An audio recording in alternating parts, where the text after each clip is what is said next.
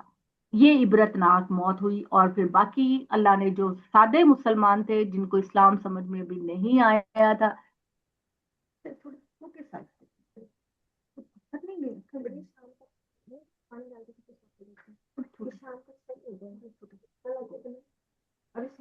خراب ہی ہو گیا یہ آپ کس چیز میں بنا رہی ہوں؟ گول چمچ میں